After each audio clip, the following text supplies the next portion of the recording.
Alors, je vous propose qu'on reprenne. Encore une fois, l'objectif, c'est qu'on termine à 16 heures. On a un timing serré pour ouvrir le capot du moteur, comme on s'est dit ce matin, pour rentrer plus concrètement dans ce que c'est que ce dispositif du BRS et surtout, comment on fait si on veut le mettre en œuvre de manière très concrète sur un territoire donné. Le programme de cet après-midi, on retrouve un peu nos personnages principaux du film de ce matin, enfin, en tout cas un des personnages principaux, qui va nous raconter peut-être avec un peu plus de détails son expérience du BRS, qui nous permet après ce déjeuner de se remettre un petit peu dans l'histoire. Et avant d'accueillir 3 témoignages, celui de François Pion, qui est ici, maire de Mont-Saint-Aignan, qui développe du BRS sur sa commune. Et c'est intéressant pour nous d'avoir votre point de vue très opérationnel en tant que maire. Comment ça se passe, comment vous avez réussi, ce qui bloque peut-être parfois. Donc c'est ça que vous allez nous raconter. On a Gilles Tétard également, qui est notaire de l'OGEO et qui nous accompagne depuis le début sur la mise en œuvre du BRS et qui aussi va pouvoir témoigner des évolutions juridiques, techniques qui ont eu lieu et de comment ça se passe. En tout cas, ce qui va nous intéresser aussi, c'est votre expérience client, puisque vous êtes au contact avec des personnes qui achètent en BRS et donc vous êtes en prise avec leurs réactions, leurs inquiétudes parfois, en tout cas toutes les questions qui peuvent se poser. Et Oumar Issaka Hamidou, que je vois dans le fond de la salle, qui arrive, vous pouvez l'applaudir. C'est un compte des territoires qui lui m'a témoigné plus sur la partie financière. En tout cas, on l'a vu ce matin aussi, c'est un élément très important pour que ça puisse, en tout cas en termes de facteur de réussite, le financement de ce dispositif. Avant de vous passer la parole à tous les 3, je vous propose de lancer donc le témoignage de Francine qu'on avait déjà vu ce matin. Qui a acheté à Mont-Saint-Aignan, donc dans votre commune. Pour faire la transition, franchement, parfait. Mon rêve, mon kiff, j'avais tout. Tout. 2e étage, petit balcon. Maintenant, j'ai ma petite cuisine, le mur est monté. Quand il fait beau, c'est un vrai bonheur d'être à l'extérieur. Bonjour, suivez-moi. Une très belle, une très grande opportunité. Je vous souhaite la bienvenue à la résidence Échappée-Belle, qui porte bien son nom. Je me prénomme Francine, j'habite à Mont-Saint-Aignan et je suis documentaliste d'entreprise. Dès que j'ai mis les pieds à Mont-Saint-Aignan, je me suis sentie bien à l'aise. Mais je n'avais pas encore trouvé le moyen d'y habiter. Et à un moment, toutes les planètes se sont alignées, mais vraiment toutes. Et l'OGEO a bien fait les choses. Je n'avais pas les moyens d'acheter, de devenir propriétaire. Je tape l'OGEO, logement, et je vois BRS. Et je reçois une réponse. Je n'ouvre pas tout de suite le mail. Je me dis, bon, de toute manière, tu n'as pas les moyens, tu n'as pas le niveau pour, tu n'auras rien. La réponse est positive. J'étais vraiment étonnée. Ça a été tellement facile. L'OGEO répondait à toutes les questions. Le BRS, c'est vous êtes propriétaire du bâti, mais pas du terrain. D'où un logement comme le mien, si on devait le faire sans ce dispositif, je pense bien que j'aurais payé entre 250 000 et 300 000 euros. Voyez-vous, là, je l'ai acheté 170 000 euros. Sans ça, j'aurais jamais pu devenir propriétaire. J'en parle tout le temps. Hier encore, j'en parlais à ma collègue pour dire si tu veux acheter, c'est BRS. Ça ne sert à rien de faire autrement parce que de toute manière, une fois qu'on part, la terre, on ne va pas le mettre dans le cercueil. Donc BRS, oui. En fait, comme je dis souvent, l'OGEO m'a permis de bâtir mon rêve sereinement. Vous voyez, BRS, c'est bâtir mon rêve sereinement. Et l'OGEO vraiment a tout mis en place pour ça. Donc, je les remercie grandement.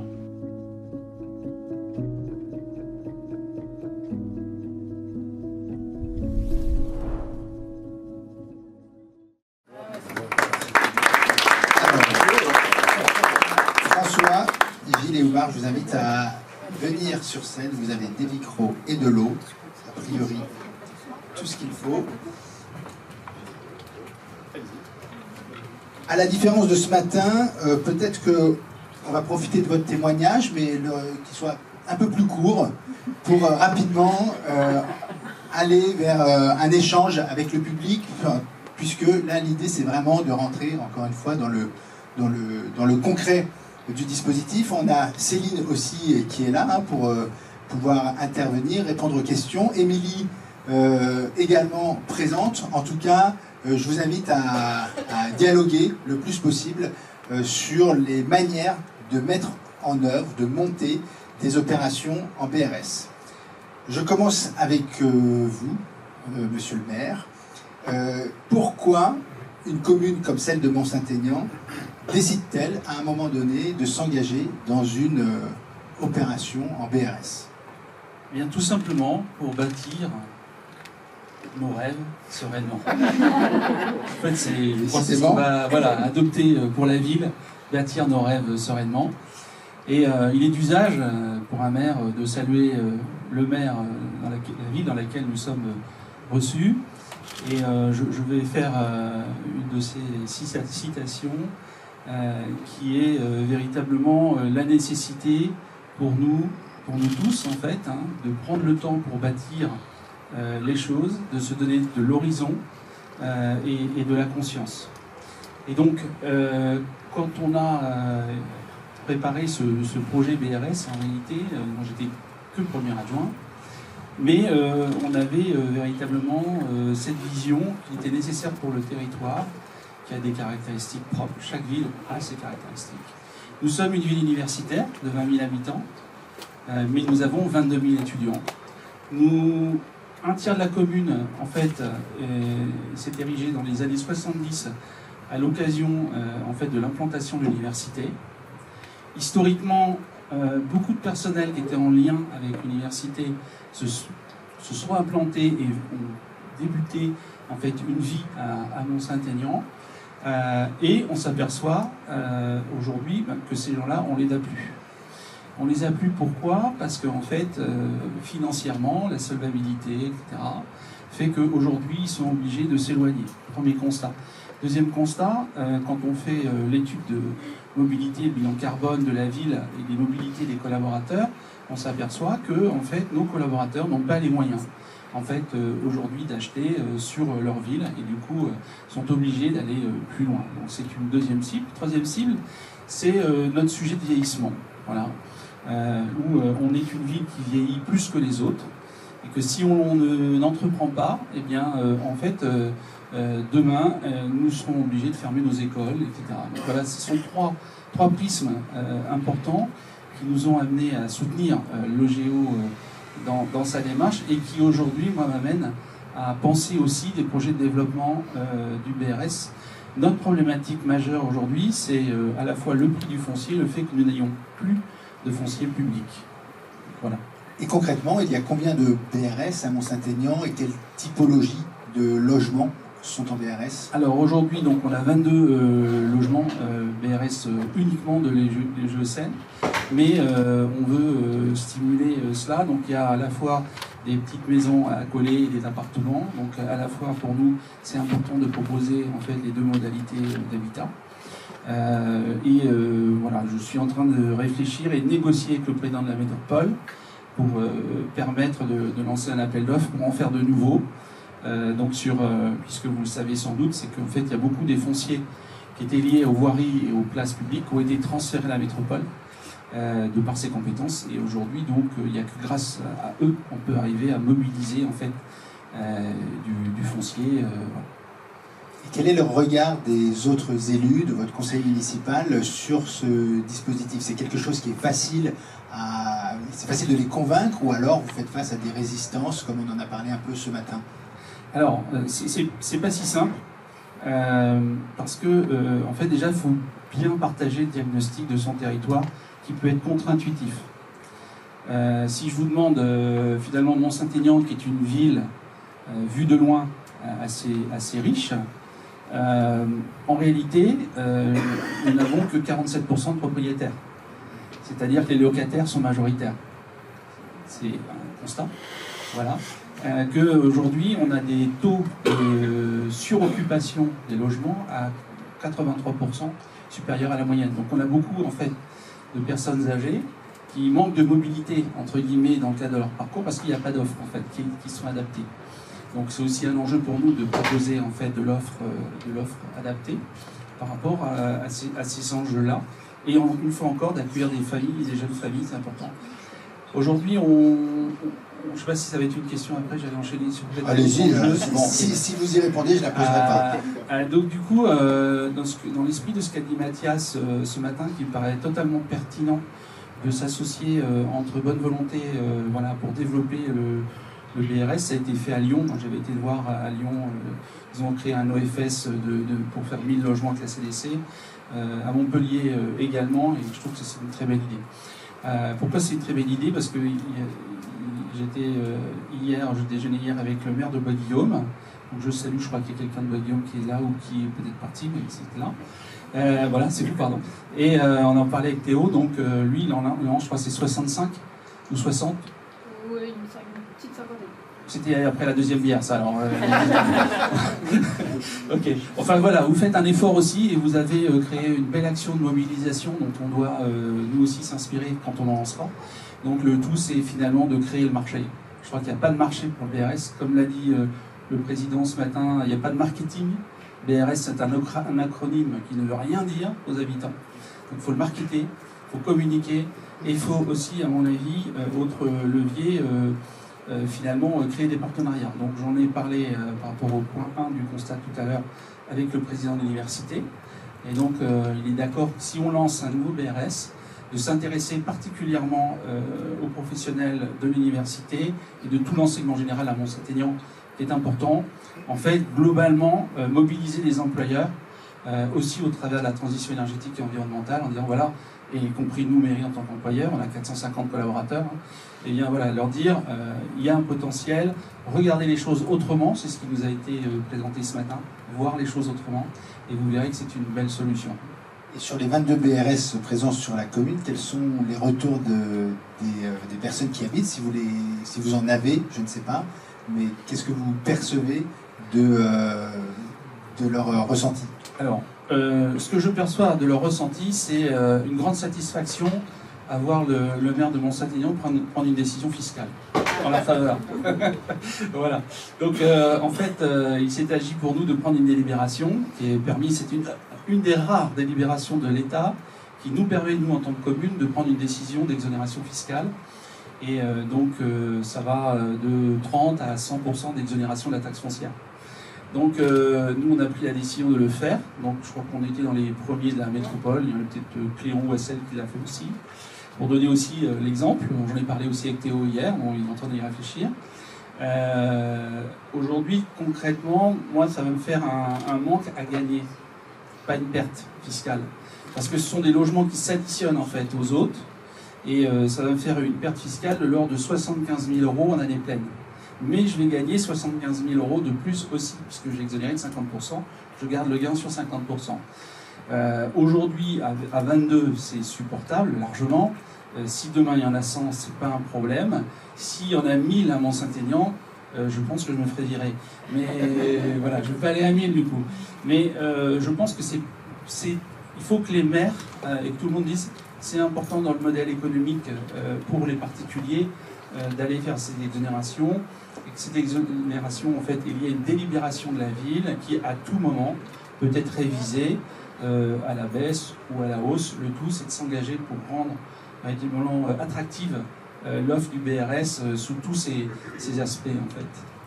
Alors j'ai d'autres questions à vous poser, mais pas tant au maire qu'à votre autre casquette, puisque vous avez des responsabilités au Crédit Agricole en tant que banquier. J'en ai plus. Mais vous en aviez pas. Pour faire écho à ce qui a été dit ce matin, un des enjeux, c'est le financement, en tout cas du point de vue pour les particuliers qui veulent s'engager dans une accession en BRS. Quelle est pour vous la position des banques sur le BRS? Est-ce qu'il y a des manquements, des choses à résoudre? Qu'est-ce que vous observez à ce niveau-là? Alors, moi, je ne peux répondre là-dessus que sur quelque chose de factuel. qui a été l'organisation par la par la Banque de France de Rouen, d'une réunion, je pense, David, il y a 1 an et demi, 2 ans, voilà, avec l'USH, qui a demandé à l'ensemble des établissements bancaires d'être promoteurs en fait de la solution.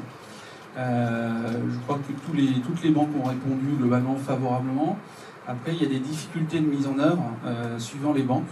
Donc je m'excuse, je vais citer la Caisse d'épargne, je sais qu'il n'y a pas de problème, ils le font bien. Peut-être qu'il y en a d'autres, qu'il y a des banquiers qui peuvent compléter mon propos, je ne sais pas, mais il n'y avait pas de refus. Par contre, le problème c'est que pour les banques qui sont plutôt nationales, il y a des chaînes de décision et des traitements manuels en BRS qui rendent difficile en fait la mise en œuvre. Je pense que sur, par exemple, Lyon et Montpellier, ça n'a pas été un sujet, parce que comme finalement le marché représentait une masse de 1000 dossiers, là toutes les banques peuvent se mobiliser pour adapter leur chaîne de crédit, pour adapter, etc. etc. Là, à notre niveau, d'après ce que disait Mathias ce matin, on est sur quand même de l'infiniment petit, quoi. Donc du coup, c'est sûr que c'est pas facile non plus quand il y a un chargé d'activité bancaire, toutes banques confondues, dont c'est pas le métier, la première activité, de voir une fois dans sa vie un BRS, faut le comprendre, c'est pas évident non plus à aborder, mais j'imagine qu'en refaisant une réunion avec toutes les banques, on peut arriver à améliorer les process et surtout en donnant de la visibilité sur le marché. C'est-à-dire que dans le privé, s'il n'y a pas d'enjeu, il n'y a pas d'organisation. Alors que dans le public, nous, on est au service du public, on est prêt à mettre des organisations à fond perdu, entre guillemets, ou du moins pour lancer des choses. Donc c'est deux mondes qui se parlent, mais qui se comprennent différemment. Voilà. Merci, monsieur le maire. On va rester sur la partie financière et puis on va passer la parole à Oumar Issaka Hamidou. Donc, vous êtes directeur territorial de la Banque des Territoires. Et ma première question, c'est quel est votre rôle, le rôle du financeur dans le montage d'une opération en BRS? Bonjour à tous, merci pour cette belle journée organisée sur cette thématique qui nous est bien sûr à la Banque des Territoires assez chère. Cher pourquoi? Parce qu'au niveau de la Banque des Territoires, je me permets de rappeler rapidement... Parlez bien dans le micro. Dans le micro, c'est ça. Rapidement de qui on est pour vraiment avant de répondre à la question.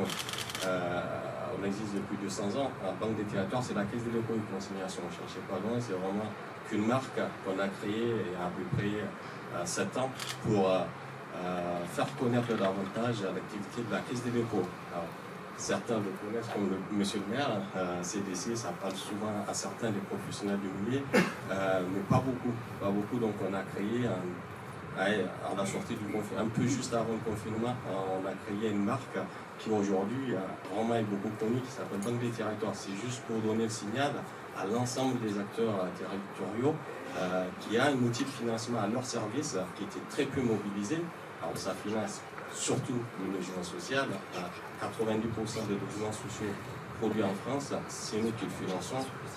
Ça me permet de répondre légitimement aussi à la question, de dire il a été tout à fait assez aisé pour nous d'accompagner la réflexion, la création de cet outil BRS, un juridique, parce qu'avant d'être aujourd'hui un outil des produits, ça a été des réflexions que nous-mêmes, à la Banque des Territoires, on s'était proposé d'accompagner notamment une élue du Nord, Audrey Lincoln, rendons à César ce qui appartient à César, qui avait sous le modèle anglais qu'elle connaissait, les Community Land Trust, où elle réfléchissait à trouver des solutions pour répondre à la problématique du parcours résidentiel des habitants, enfin des locataires du parc social, pour leur permettre d'accéder enfin à ce qui est une consécration pour tous, d'être enfin propriétaire de son logement.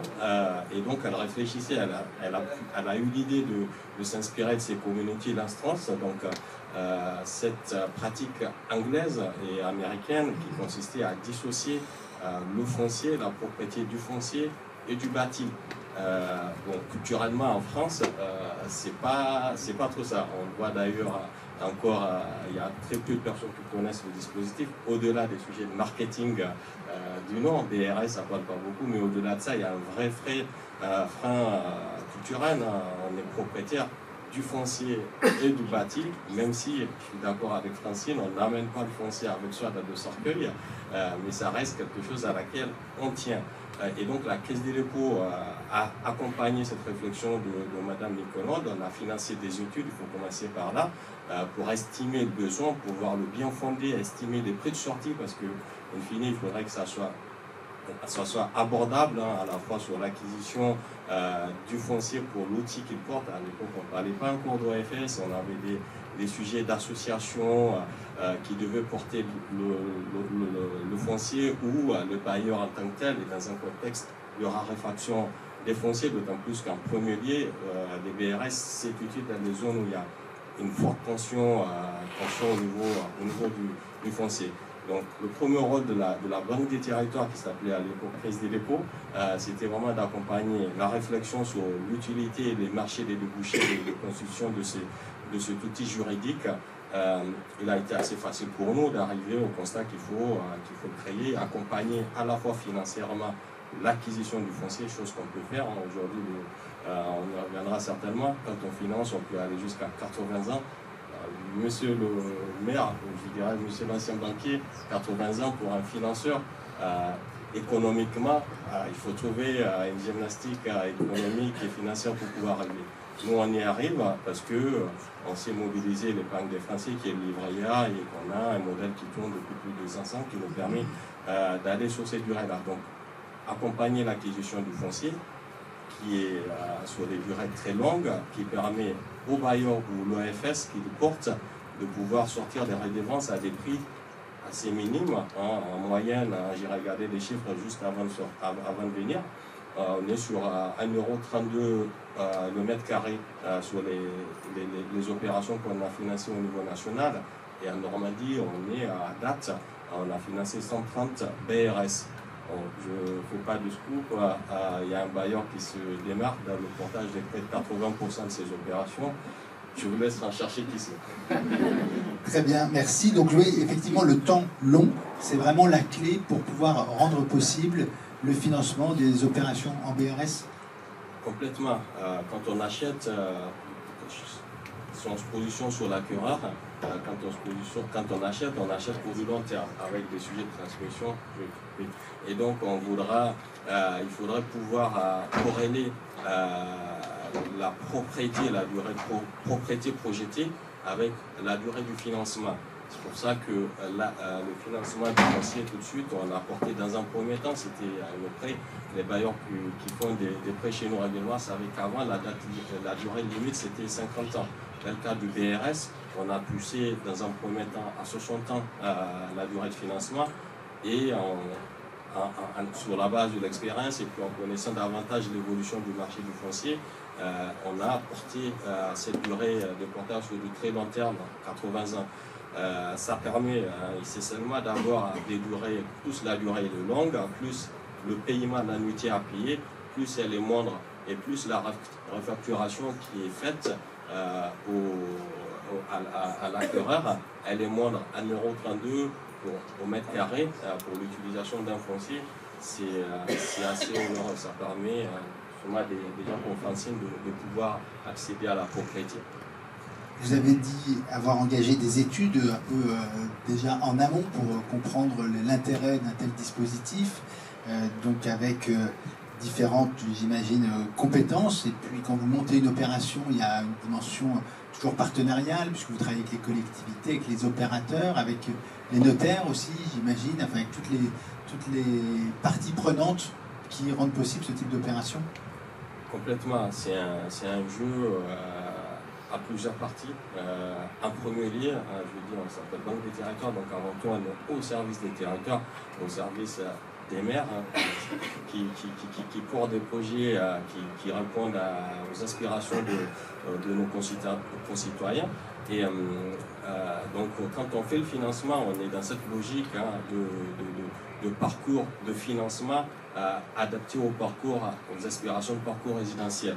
En premier lieu, il faudrait que bien sûr la commune d'accueil accepte ce fait-là, et c'est le bailleur bien sûr, qui fait les premiers pas et qui démarche, enfin, qui retrouve le foncier, qui essaie de montrer le bien fondé, même si je suis sûr que monsieur le maire en est bien convaincu, il y en a plein d'autres maires qui en sont convaincus. Et nous, quand on vient frapper à notre porte, c'est essentiellement, aujourd'hui on en est content parce que c'est au niveau du financement de la part foncière, mais pendant longtemps ça a été, pour revenir sur les études, ça a été la structuration, les études, mais surtout la création des OFS qui portent la plupart du temps ces opérations. Constituer un OFS pour un bailleur qui a des années d'existence, c'est pas non plus, en termes de gouvernance, en termes d'opérationnalité, c'est pas quelque chose de simple. Il faut trouver des outils juridiques de vente entre le bailleur, son OFS, et que tout le monde retrouve son compte. Donc nous, Banque des Territoires, dans le cadre de l'accompagnement qu'on fait des acteurs, on a financé beaucoup d'études pour le compte de bailleurs sociaux, afin qu'ils voient des modèles économiques qui émergent, et des modèles juridiques et des modèles opérationnels. On a vu dans certains territoires des OFS se constituer, internalisés, d'autres externalisés. On a même vu les premiers OFS, c'était des fondations abritées qu'ils portent. Donc tout ça, c'est le résultat de beaucoup d'échanges partenariaux avec les maires, les bailleurs sociaux, et surtout quand on parle d'outils juridiques, c'est avec le monde du juridique, notamment les notaires qui sont au premier lieu, enfin, qui nous accompagnent beaucoup sur ces opérations-là. Alors les notaires, passons la parole aux notaires. La transition est parfaite, exactement. Maître, qu'est-ce qui change? Est-ce qu'il y a quelque chose qui change entre une opération de vente classique et une opération de vente en BRS? Alors, on a imaginé que beaucoup de choses changeaient, que c'était extrêmement complexe à appréhender, et finalement, on s'aperçoit que dans tout transfert de propriété à titre onéreux, qui est une vente, on signe une promesse de contrat et un contrat définitif. Quand on achète sa maison en pleine propriété, on signe une promesse de vente et une vente. Quand on signe une accession en BRS, on signe une promesse de BRS et un acte définitif de BRS. Donc finalement, on peut considérer que la sphère contractuelle ne change pas beaucoup et que c'est juste le droit qui est transmis qui suit évidemment certaines règles, certaines contraintes qui sont fixées par les textes. Donc il n'y a pas tant de différence que cela. Vous avez aujourd'hui une bonne expérience du BRS. Vous savez combien d'opérations BRS vous avez fait depuis Non, je ne les ai pas comptés. 22 à Mont-Saint-Aignan, cher François, et d'autres ailleurs, dans du neuf, ancien. Peut-être, je me retourne vers ma collaboratrice qui est au fond de la salle, peut-être une 50, soixantaine de contrats signés.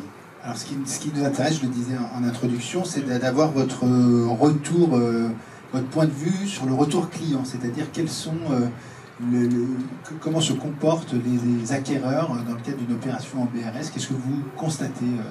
Alors, il se comporte normalement dès lors qu'il a été préalablement extrêmement bien informé par les équipes commerciales de l'OGEO et qui font vraiment très bien leur boulot là-dessus, sur en quoi consiste le droit le droit de propriété qui est issu d'un bail réel solidaire.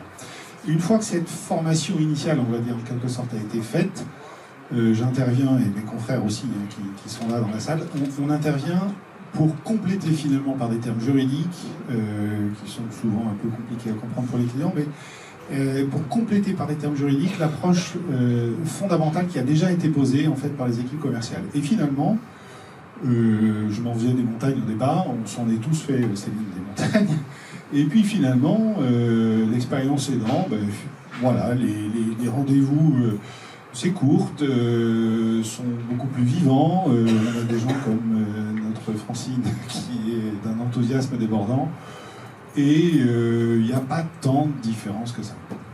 Dans bail réel et solidaire, il y a réel, pour faire écho au droit réel. Absolument. Est-ce que vous pouvez nous expliquer, peut-être très simplement, oui, qu'est-ce que c'est que le droit réel? Alors, le droit réel, c'est un droit qui est attaché à un bien.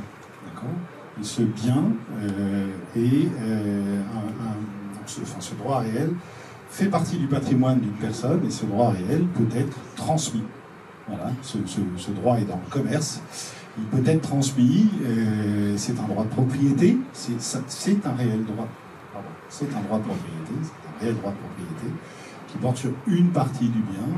Et on a communément tous l'habitude d'expliquer à nos clients qu'ils n'achètent que le bâti, que le foncier reste la propriété de l'OFS, financé par la Banque de territoire, on a compris, et que le client, alors je crois que ça fait l'objet d'une question certainement d'après, le client n'étant pas propriétaire du terrain, il va occuper le terrain dont il n'est pas propriétaire, en conséquence il va payer un loyer, qui est l'ordonnance foncière. Et ça fait l'objet d'inquiétude de la part des acquéreurs, ou finalement, avec les équipes commerciales, avec tout le travail qui est fait en amont, il y a une compréhension assez fluide de ce dispositif. La compréhension est fluide surtout quand il s'agit de faire un bail réel solidaire sur un bien qui est soumis au statut de la copropriété. Parce que la propriété du terrain, quand on est propriétaire d'un appartement, c'est quelque chose d'assez théorique, on ne va pas se mentir. On explique aux gens, vous n'êtes pas propriétaire du terrain de votre appartement, souvent ils disent, mais de toute façon, le terrain, il n'est pas à moi. Ils ont raison, c'est une partie quasi. Bon. Et les quelques cas qu'on a eu de BRS sur un bien non soumis au statut de la copropriété, donc maison individuelle, alors c'est un petit peu plus compliqué à comprendre. Donc on explique aux gens qu'ils ne sont pas propriétaires du bien, mais qu'ils en doivent évidemment l'entretien. Et une fois qu'on arrive à peut-être matérialiser cette dissociation du foncier et du bâti, le niveau de compréhension est tout à fait normal. En fait, la plus grande réticence, on s'en est rendu compte avec Céline et Nadine quand on a travaillé à l'origine sur le BRS, la plus grande réticence dans le BRS, ça venait de nous. Parce que c'est un concept juridique qui est plutôt anglo-saxon, on l'a vu, et qu'il a fallu faire rentrer dans notre on va dire, environnement naturel, et il y a une résistance au changement. Le client, lui, de toute façon, le concept juridique d'origine, il ne le connaît pas. Donc, c'est pas nouveau pour lui. C'est tout à fait normal. Et donc, il y a très peu de résistance. Merci. Merci à tous les trois. Je vous propose qu'on rentre dans discussion, en débat, pour continuer à échanger. Et je vais passer la parole aux personnes qui souhaitent s'exprimer et poser des questions à nos intervenants. Qui se lance le premier? C'est toujours le plus dur. Moi je veux bien, je me suis déjà lancée. N'hésitez pas à vous présenter, vous prenez la parole. Oui, bien sûr. Donc, Florence Coach, je travaille à la Fédération des coopératives HLM, donc la représentation à Paris de l'OGO Promotion et l'OGO Gestion, en ce qui nous concerne aujourd'hui. J'ai osé prendre la parole pour la deuxième fois, et puis en premier parce que simplement je voulais réagir sur ce que vient de dire Maître Teta. En fait, nous à la Fédération, on essaye d'arrêter ce vocabulaire de propriétaire du bâti et locataire du terrain. Simplement pour une bonne raison, elle est très vraie économiquement, elle est moins vraie juridiquement, mais surtout elle peut inquiéter les habitants parce qu'ils se disent mais le propriétaire du terrain peut me mettre dehors avec mes murs, alors ça pose des problèmes, mais est-ce que c'est ça que ça veut dire? Et ça ne veut pas du tout dire ça. Il est totalement impossible pour l'OFS de mettre la personne hors de son logement. Or, ce discours de locataire du terrain peut induire cette peur, même de manière un peu subconsciente parfois, chez les gens. Donc c'est vrai que nous, on dit, mais vous êtes propriétaire, simplement vous n'êtes pas propriétaire de tout, et ce dont vous n'êtes pas propriétaire, ça doit être écrit dans le bail. Parce que vous êtes titulaire de tous les droits réels, sauf les restrictions qui sont vraiment écrites dans le bail réel solidaire et qui sont listées, comme l'obligation de résidence principale, l'obligation lorsque vous céderez de respecter non seulement des plafonds impris, mais en plus un certain protocole qui n'est pas le plus simple dans le défi. Donc voilà, nous c'est vrai qu'on a beaucoup travaillé sur ce discours-là, parce qu'il est simple, il est facile à énoncer, mais derrière il peut sous-entendre des choses qui ne sont pas tout à fait fondées pour les futurs habitants. Alors, je partage totalement votre avis, et c'est vrai que au dernier congrès de Strasbourg, on avait déjà entendu que les syndicats voulaient se détacher en fait de cette présentation qui est extrêmement simpliste et basique, mais étant confronté au client final, ça leur parle. Voilà, on peut faire des choses sur le plan théorique, vous avez évidemment totalement raison, mais sur un plan pratique, expliquer qu'on est propriétaire d'un droit réel, etc., voilà, concrètement, on peut se prendre cette précaution de langage, ce que je prends d'ailleurs depuis le congrès de Strasbourg, en disant ce que je vais vous raconter n'est pas forcément totalement vrai sur le plan juridique, mais c'est comme ça qu'il faut le comprendre, parce que c'est comme ça qu'il se matérialise, et ce qui permet d'expliquer la redevance foncière, hein, le loyer du terrain qu'on occupe, etc. Enfin voilà, et c'est des choses qui vraiment passent très bien. On est d'accord sur le plan juridique, ça ferait bondir des profs de droit, mais bon, voilà. Nous on est confrontés au client final, et souvent c'est comme ça qu'on l'explique. Peut-être qu'il y a des confrères pourraient... Oui, je voulais juste... Oui, j'entends bien, Marianne Derelu sur le bibliothèque également, j'entends bien vos propos. C'est vrai qu'en tant que juriste, on peut qu'y souscrire.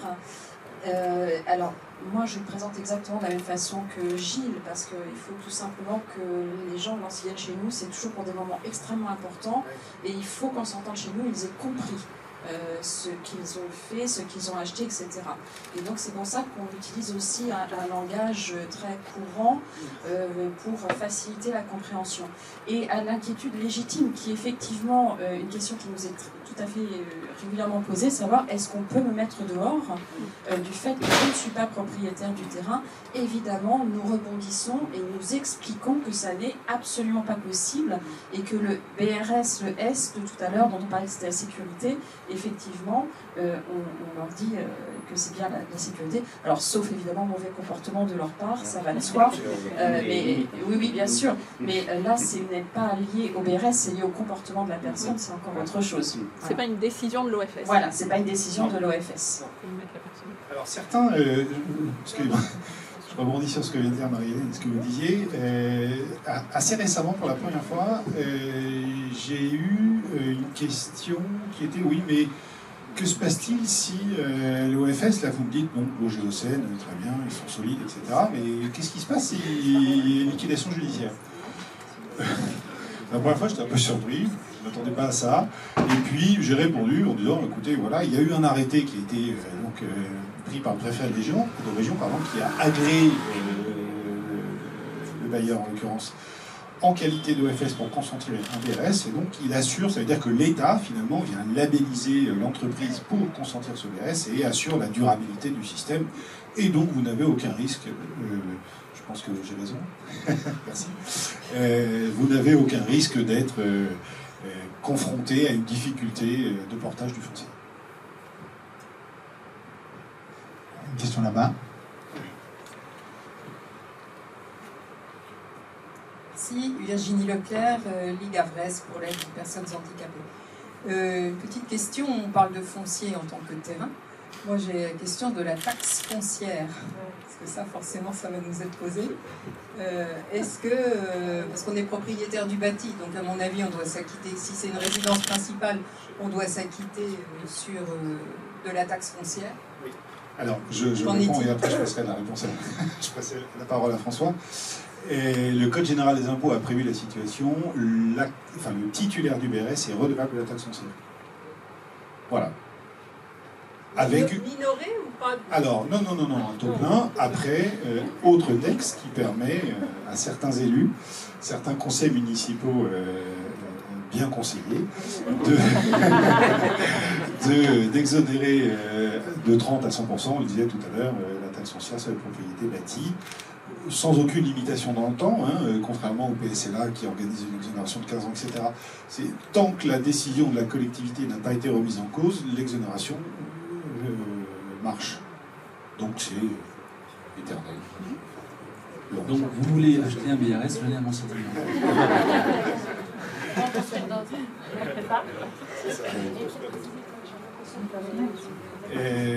Oui, pour les charges de copropriété. Céline me dit, oui, précise pour les charges de copropriété. L'accédant en BRS, alors, dans nos contrats, on l'appelle l'accédant. C'était un parti pris, donc voilà. Parce qu'un locataire, quand on vend un droit de propriété, voilà, donc un propriétaire, ça faisait trop référence à la pleine propriété, donc on s'est dit l'accédant, c'est pas mal. Voilà, donc on a mis l'accédant. Et l'accédant a le statut de copropriétaire et donc paye les charges de copropriété de la même façon qu'un copropriétaire tout à fait normal qui est propriétaire du bâti et du terrain. Peut-être un petit complément. Concernant les pré-CDC, il faut aussi, dans la mesure du possible, que la ville en fait, s'engage en cautionnement. Donc, c'est ce que nous avons fait donc, pour le prêt. Donc, je crois que s'il y a des élus dans la salle, il faut aussi entrer dans cette démarche de cautionnement. Et comme ça a été dit ce matin, il n'y a pas de, enfin, il y a une règle sur le hors-bilan de cautionnement, mais c'est pas un problème. C'est pas des montants faramineux, parce que je crois que pour l'opération de l'échappée belle, on devait être à 491 000 € de cautionnement, alors qu'on dépassait 20 millions de cautionnement sur la totalité des crédits aux bailleurs sociaux. Parce que la garantie est que sur le foncier. Et que sur le foncier, oui, tout à fait. Absolument, sur le prêt Gaïa.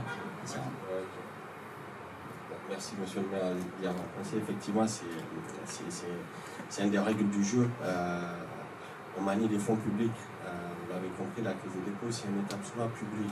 On est quasiment dans le service public financier, ce qui nous permet de faire des prêts. Je n'ai pas parlé j'ai parlé de la durée, je n'ai pas parlé de conditions de taux, parce que c'est quasiment inexistant. C'est des niveaux de taux qui sont décorrélés des taux de marché. On parle quasiment de taux bonifiés, parce que l'argent que ça nous coûte pour récolter le livret A qu'on prête aux bailleurs sociaux, le coût de la collecte, ça coûte beaucoup plus que ce qu'on demande en taux aux emprunteurs. Donc on est dans un mécanisme de financement dit bonifié. Tous ces systèmes, pour que ça marche, qu'il n'y ait pas d'abus, qu'il y ait une continuité. Je parlais du fait que la Caisse des dépôts existe depuis 200 ans, c'est un modèle qui fait ses preuves, qui continue de bien marcher. Il faudrait qu'il y ait une forme de coercition en termes de garantie. Et Bercy nous oblige à avoir pour chaque euro prêté une garantie équivalente, une garantie collectivité. Et donc, en parlant de partenariat, tout à l'heure, bien sûr, la commune, il faut qu'elle puisse garantir, et c'est sans enjeu financier en termes de possibilité pour la commune de recourir à d'autres prêts pour financer d'autres projets qu'on peut nous-mêmes financer par ailleurs au passage.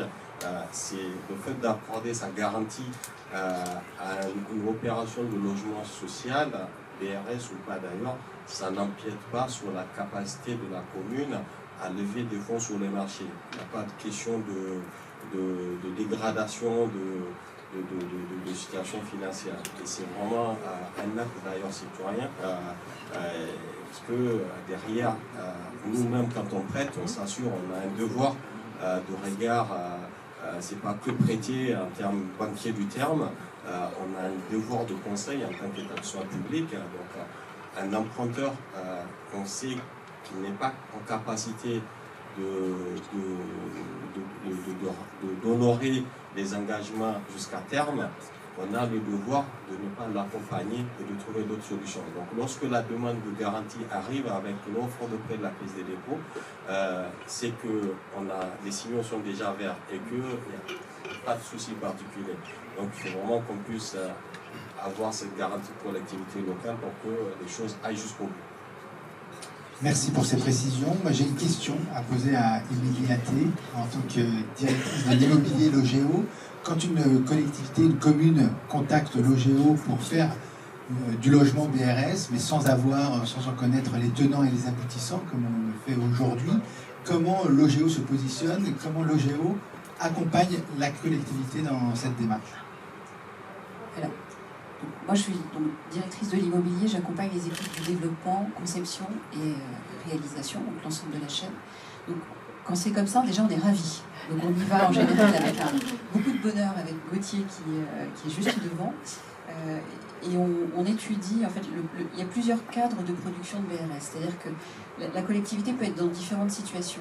On a des formes d'accompagnement, c'est plutôt dû à la carte, ce qu'on fait et ce qu'on étudie en partenariat avec les communes. Parfois, on a des situations de communes qui sont face à des DIA avec des localisations et des patrimoines qui leur semblent plutôt pertinents pour produire une offre de BRS.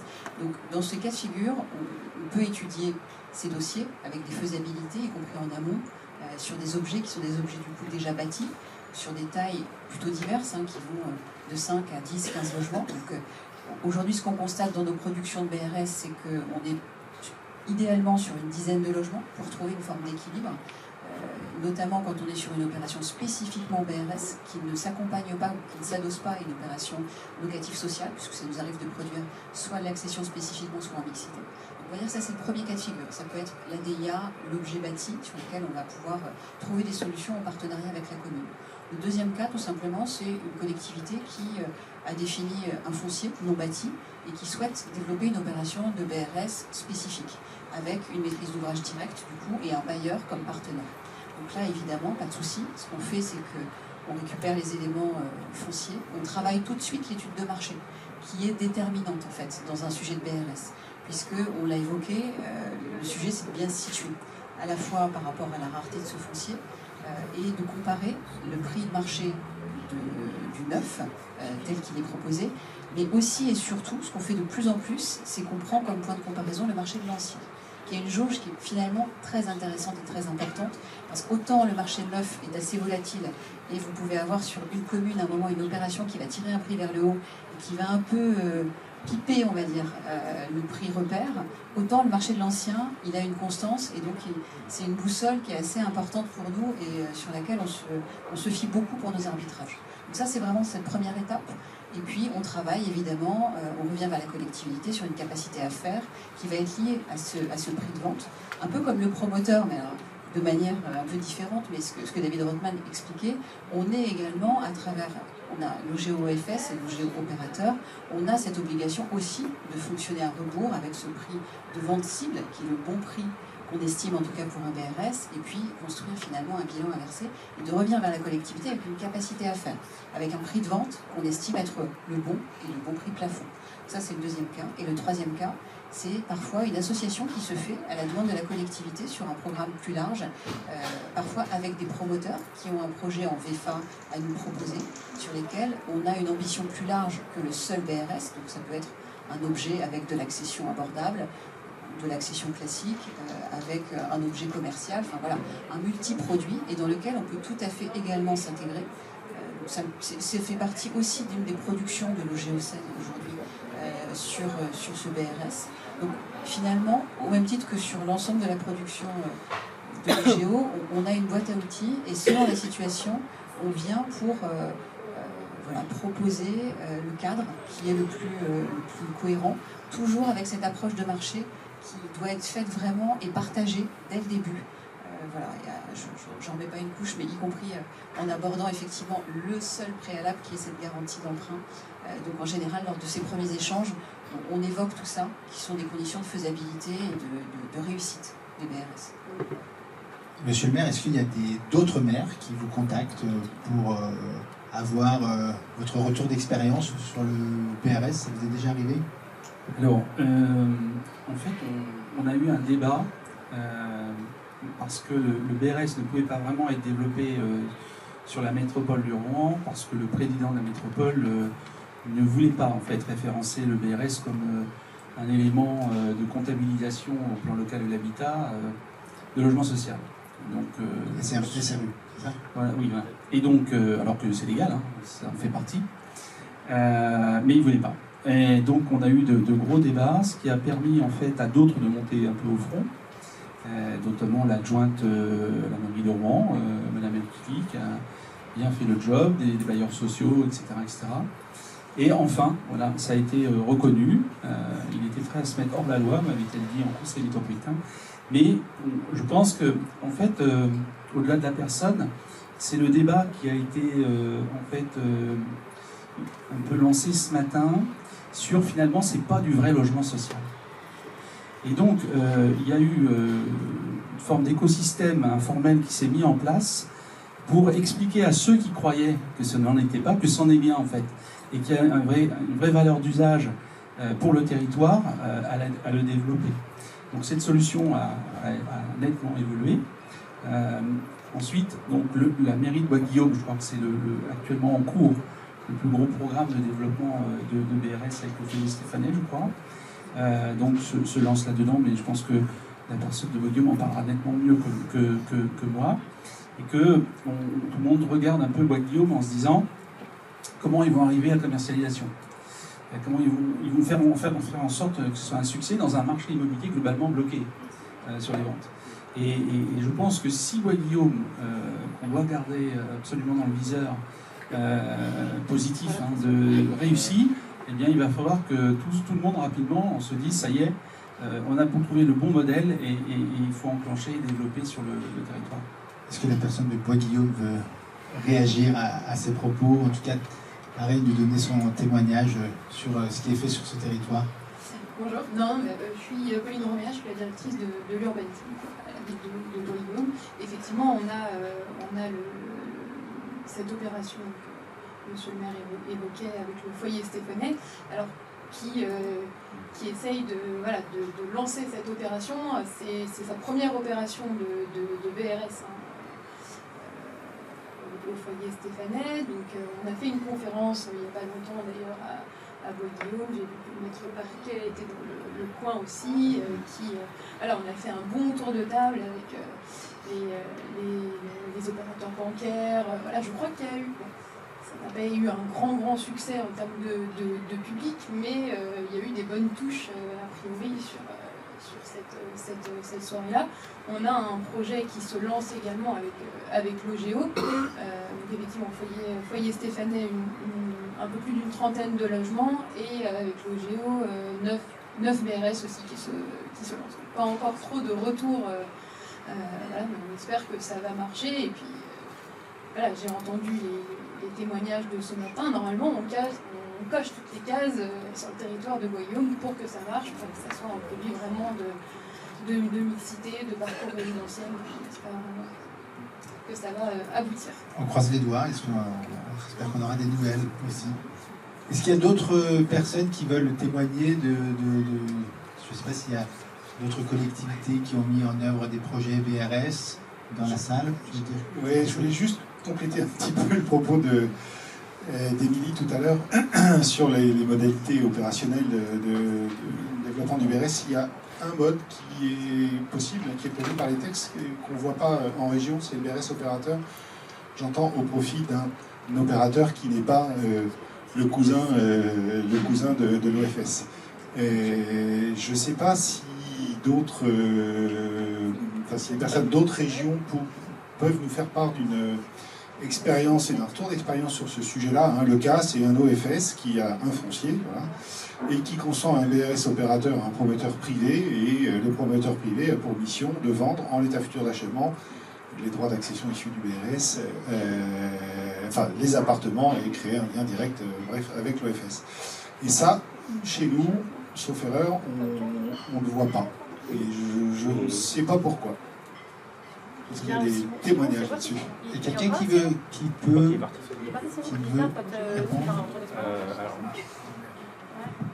j'avais pas spécialement prévu de prendre la parole, mais Vivian Faré, directeur de l'OFS par la mer, donc OFS de collectivité. Donc c'est pour ça que je ne travaille pas avec mes cousins. Mes cousins, c'est la collectivité, sachant que je suis aussi agent de la collectivité par ailleurs. Donc c'est vrai que vous n'avez pas le cas parce que vous n'avez pas d'OFS externalisé, on va dire. Donc c'est pour ça que le cas du BRS opérateur ne se présente pas. Alors moi, c'est vrai que je ne travaille que comme ça, puisque j'ai des BRS opérateurs avec des bailleurs sociaux, j'ai des BRS opérateurs avec des promoteurs privés. Alors ça se passe forcément plus aléatoirement, parce qu'on n'a pas la main sur la commercialisation, notamment, puisqu'elle est déléguée. Puisque moi je suis tout seul aujourd'hui, donc je peux faire la commercialisation des logements en plus. Mais c'est vrai que c'est plus aléatoire, parce que c'est vrai que vous avez des équipes commerciales à l'OGEO par exemple, donc vous savez ce que vous racontez aux gens. Nous, le problème c'est qu'on ne sait pas. Alors on n'est pas là aux actes quand ils signent, donc je sais que quand il y a des audiences, voilà, comment. Mais c'est vrai que ça a ce petit défaut, c'est que en plus, en travaillant avec des promoteurs privés, je sais que c'est toujours. Alors, je ne sais pas si on a dans la salle, on peut pas dire du mal, mais on a déjà suffisamment dit du mal, M. Rothman a déjà suffisamment dit du mal de ce matin. Mais voilà, ça peut avoir ce petit défaut-là de dire qu'on ne sait pas s'ils informent toujours les gens de la meilleure des façons sur toutes les subtilités qu'il peut y avoir. Voilà. Après, moi j'ai surtout cette chose-là. Effectivement, la dimension commerciale, elle est primordiale. Vous voulez dire un mot? Non, moi je voulais poser une question aussi. Allez, c'est... Non mais peut-être à Gilles et peut-être à d'autres. Il y a d'autres formes de BRS. Donc il y a tu m'avais parlé du BRS commercial, d'activité. Donc est-ce que tu peux nous en dire un petit mot? Alors, un tout petit. Ce serait aussi intéressant d'avoir le temps de Banque des territoires là-dessus. Le BRS activité, alors je m'y suis pas mal intéressé suite au congrès de Strasbourg, parce que j'avais participé à un atelier là-dessus, et je trouvais qu'il était pertinent d'essayer de connecter des acteurs locaux de maintien du commerce que sont les chambres de commerce locales, en l'occurrence la métropole d'Orban, à des OFS qui pourraient du coup réaliser des opérations mixtes, pertinentes, qui satisfassent au parcours logement des accédants à la propriété d'une part, et des commerçants qui pourraient par là faire des tests d'activité, d'aider au démarrage. C'est finalement le parcours commercial, dito parcours logement. J'en ai parlé pas mal à la Chambre de commerce et j'ai pas eu un accueil génial, d'autant que, en tout cas, la métropole a testé des boutiques, justement, a mis en place des boutiques tests qui ont pour effet de donner le petit coup de pouce au démarrage. Et finalement, quand on réfléchit à ce qu'est un fonds de commerce, c'est un lieu. Et le caractère nécessairement temporaire de cette activité naissante crée au moment du déplacement un vrai traumatisme finalement dans l'activité et ça peut foutre en l'air, pardon de l'expression, toute la clientèle qui est un élément extrêmement important du fonds de commerce. Et je crois qu'au niveau national, alors j'ai vu qu'il y avait dans les programmes de Ivry là, encore un atelier sur BRS activité. Je ne sais pas s'il y aura beaucoup de participants. Est-ce que la Banque des territoires a connaissance de la réelle profondeur du marché de BRS activité? Je suis mal à l'aise pour répondre parce que c'est un sujet qui est assez prémisse. On a eu il y a à peu près 2 mois justement une présentation sur ce qu'on a pu faire sur le BRS avec les OFS et ce sujet on a paru dans les interventions assez pour l'instant dans ces préambules. Donc je ne suis pas assez dans les gars du mal à trouver le marché. Alors je vais revenir sur la partie commercialisation qui a été évoquée notamment sur le fait d'avoir la main sur la commercialisation. C'est un élément qui semble en tout cas assez important. Peut-être que ça peut être intéressant d'avoir le témoignage de Céline Priem sur cet aspect-là que tu pilotes vraiment en front line, que tu maîtrises même. Oui, l'équipe commerciale est là d'ailleurs, effectivement, ils en parleraient peut-être mieux que moi, mais oui, l'accompagnement que tu évoques, Vivien, pour moi, il est indispensable. Ce matin, j'évoquais de l'investissement et en fait, on s'est beaucoup formé au BRS pour pouvoir aller le retranscrire. Tu le disais tout à l'heure, Florence, effectivement, il a fallu qu'on s'acculture à un discours. On a commencé comme ça et on revoit un peu notre discours pour bien l'expliquer aux clients. Donc, on a une équipe commerciale aujourd'hui, on a 6 commerciaux qui sont très, très opérationnels sur le sujet, avec un fort accompagnement. On s'assure, comme tu le disais Gilles, que quand ils viennent chez toi, moi ce que j'aime bien, c'est quand les gens disent « Ah non, mais parce que j'ai déjà assisté à des signatures », et quand tu expliques ou quand vous expliquez, que les gens vous disent « Ah oui, mais ça, Benjamin me l'a déjà dit. Ah oui, mais ça, Benjamin me l'a déjà dit. » Et ça, pendant toute la signature, on me l'a déjà dit. Donc là, on se dit « Bon, bah tant mieux. Comme tu dis, on a été clair, parce qu'il y a quand même beaucoup de choses à expliquer. » Effectivement, il ne faut pas passer à côté parce qu'il ne s'agit pas de vendre n'importe quoi. Il faut dire voilà les choses. Donc il y a plusieurs rendez-vous, il y a beaucoup de partenariats avec les banques, l'accompagnement des commerciaux sur le sujet pour disposer des documents, accompagner sur les rendez-vous bancaires, refaire des rendez-vous. Effectivement, c'est des rendez-vous qui sont assez longs, hein, puisqu'il faut à la fois expliquer le dispositif, expliquer le programme. Quand vous avez une opération neuve, avant toute chose, on vend aussi un logement, un programme, c'est quoi le chauffage, etc. Donc voilà, c'est des rendez-vous qui sont assez longs, mais nous, on a cette vraie volonté d'accompagner, de se dire peut-être qu'on préfère faire 2 ventes au lieu de 10, mais les faire bien. Parce que derrière, Mathias l'a évoqué ce matin, on a une très forte garantie en cas d'accident de la vie, et ça on y tient, mais en même temps moins de personnes la mobiliseront, mieux les ménages s'en porteront, hein, parce que l'idée c'est que ça soit une réussite et non un échec. Donc c'est vrai qu'aujourd'hui l'accompagnement est fort. Il y a un temps assez long sur la commercialisation parce qu'il faut s'assurer de la capacité, que le produit correspond. Et puis, nous, en fait, Émilie parlait de temporalité, on doit avoir 30% de pré-commercialisation pour donner l'ordre de service, pour vous donner aussi un petit peu concrètement comment ça se passe. Donc vous évoquiez effectivement des commercialisations qui sont parfois un peu longues, comme à Bois-Guillaume. C'est vrai qu'aujourd'hui, sur plan, il faut que ça démarre. En fait, on voit bien qu'il y a quelques années, la vente sur plan, c'était les premiers 50% se faisaient un peu les doigts dans le nez, si je puis dire. Aujourd'hui, on voit bien que les gens, les 30%, on les a, et après, il y a parfois une pause. Et quand on a un logement témoin ou que les gens peuvent visiter, on ressent une dynamique. On sent aussi cette frilosité-là des habitants. Donc il faut aussi que nous, on s'habitue à ça, on fait des logements témoins, on aménage des logements pour que les gens puissent venir se projeter. Et puis quand on commercialise en BRS, dans le neuf, on a un système d'appel de fonds. Donc charge à nous aussi de bien maîtriser les travaux pour la temporalité, puisqu'il ne s'agit pas d'emmener les ménages sur 18 mois, 24 mois ou plus d'appel de fonds. Donc il y a une vraie coordination avec les équipes d'Émilie, commerciales et d'Émilie. Voilà, donc il y a un accompagnement, comme je disais, qui est long. Les commerciaux suivent du premier coup de fil de Francine, comme elle évoquait tout à l'heure, le premier coup de fil, la réponse et tout le processus pendant la phase chantier, la livraison, s'assurer que le financement marche bien. Les collègues sont présents chez le notaire, ça on y tient. C'est vrai que ça prend du temps, mais c'est hyper important, et ça je pense que les notaires qui sont ici, vous le dites, hein, c'est hyper important, la présence de l'équipe aux côtés des clients chez le notaire.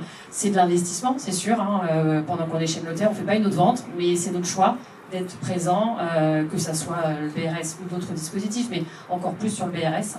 Donc voilà, pour moi l'accompagnement, on a une équipe au top, tout le monde l'a salué dans les films, bravo l'équipe, mais on le dit jamais trop, donc c'est bien de le dire. Mais voilà, l'accompagnement est pour moi indispensable, tu as raison Vivien, il faut être sûr de ce qu'on dit, quoi. Je profite que tu aies le micro, garde-le pour te poser une autre question que j'ai posée à Mathias ce matin, mais je trouvais important d'y revenir, que tu nous fasses un point sur le BRS occupant, qui est quelque chose qui est mis en œuvre, qui est un peu technique, mais quand on le comprend, qui permet d'arriver à résoudre des situations particulières. Oui, en fait, on a fait le constat l'année dernière, donc on parle de l'ancien. Quand on dit BRS occupant, on est sur la vente HLM. On a fait le constat, donc on a démarré première signature BRS occupant en plein Covid, Gilles, rappelle, la première signature, donc 2020, première signature en BRS vente HLM, et 5 ans plus tard, l'année dernière, on fait le bilan et on se dit ça décolle timidement, donc il y a tous les freins qu'on a évoqués effectivement ce matin. Nous aujourd'hui, on a à peu près un vivier de 3000 logements cessibles en vente HLM que les occupants peuvent acheter. Donc c'est pareil, c'est du travail que les commerciaux réalisent, hein, d'appeler les habitants, vous pouvez acheter votre logement et l'expliquer. Donc certes, il y a des personnes qui ne sont pas finançables, il y a l'âge, etc., il y a pas mal de choses, mais quand même on se dit c'est quand même bizarre que le BRS, nous à peu près en général on est entre moins 20, moins 30% du prix du marché, n'a pas été un levier comme on l'aurait espéré pour avoir davantage d'occupants qui achètent leur logement. Donc on s'est dit on va essayer de réfléchir à une solution avec Nadine aussi ici présente, notre juriste, Gilles et nos autres notaires, pour se dire comment on pourra avoir un produit peut-être plus incitatif et plus facilitateur pour nos occupants. Donc on est parti, effectivement, on a fait des travaux pendant 1 an, on l'a appelé BRS occupant, il faut qu'on demande à Francine de le renommer, je pense, parce que c'est pas très sexy. On n'arrive pas à trouver d'autres noms. L'idée, pour faire simple, c'est qu'aujourd'hui, donc sur un BRS dit classique, hein, je le nomme comme ça, c'est-à-dire un locataire occupant, on lui propose cette décote à peu près de -20, je vous fais simple, on lui dit voilà, votre bien dans le classique vaut 120, 130 000, dans le BRS on vous le propose à 100 000. Et bien là en fait on va décoter quasiment de 20% supplémentaires, Mathias l'évoquait, par exemple pour lui proposer à 80 000 euros.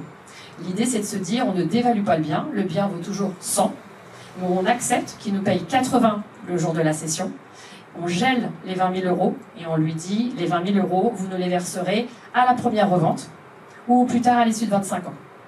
On se dit que s'il n'est pas finançable à 100, il peut l'être à 80. Donc là, je vous ai pris une décote de 20 000 euros, mais par exemple, la personne qui a témoigné ce matin, là, le monsieur avec ses bretelles, son logement étant beaucoup plus... effectivement, il parle de 210 000 euros. En BRS occupant, on est à 156 000, je crois, Christelle, c'est ça ? Donc là, la décote, elle est significative. Typiquement, cet habitant qui est locataire de son bien depuis de nombreuses années, qui paye quasiment 900 euros de loyer, 50 ans, bonne situation professionnelle, mais pas finançable parce qu'il a 50 ans et qui dit moi, je ne peux pas faire de prêt sur 25 ans si je vous l'achète 210. Par contre, si vous me laissez emprunter 156 000 aujourd'hui, j'ai mon prêt à 156 000. Donc, il fait son prêt, il accepte de dire voilà, moi, à la première revente, je vous paierai le delta. Et pour le calcul du prix de la première revente, on est bien là dans l'exemple de ce monsieur, sur 210. Donc ce qui va lui permettre facilement, normalement, de nous restituer, c'est comme un prêt à taux zéro si vous voulez ce delta-là, de nous le restituer à la première revente ou au plus tard à l'issue de 25 ans. Et pour être complètement transparente, je complète juste parce qu'après on va dire elle n'a pas donné toutes les infos. Pour être complètement transparente, ce qu'on a appelé l'avantage occupant, ce delta, tu le compléteras, Gilles, si j'oublie quelque chose, ce delta, on le gèle sur 25 ans. Donc dans mon premier exemple, c'était 20 000 euros, on lui dit dans 25 ans, vous nous rendrez 20 000 euros. On a fait le choix, il y a Julien Richard, notre directeur financier, qui a un peu transpiré aussi sur le sujet, on a fait le choix de ne pas indexer, ce qui était un peu compliqué, je pense, pour un directeur financier de dire mais 20 000 euros aujourd'hui, dans 25 ans tu dis 20 000 euros. Donc on a fait le choix de ne pas indexer, parce qu'on s'est dit commercialement, si on dit aux habitants aujourd'hui c'est 20 000, dans 25 ans c'est 30 000, c'est un peu battu Gilles sur ce sujet. C'était pas maîtrisable. C'était pas maîtrisable et c'était pas perceptible du tout pour les habitants. Donc on a fait le choix de dire c'est 20 000 aujourd'hui, ce sera 20 000 dans 25 ans. En contrepartie, on a augmenté légèrement la redevance pour ce BRS occupant.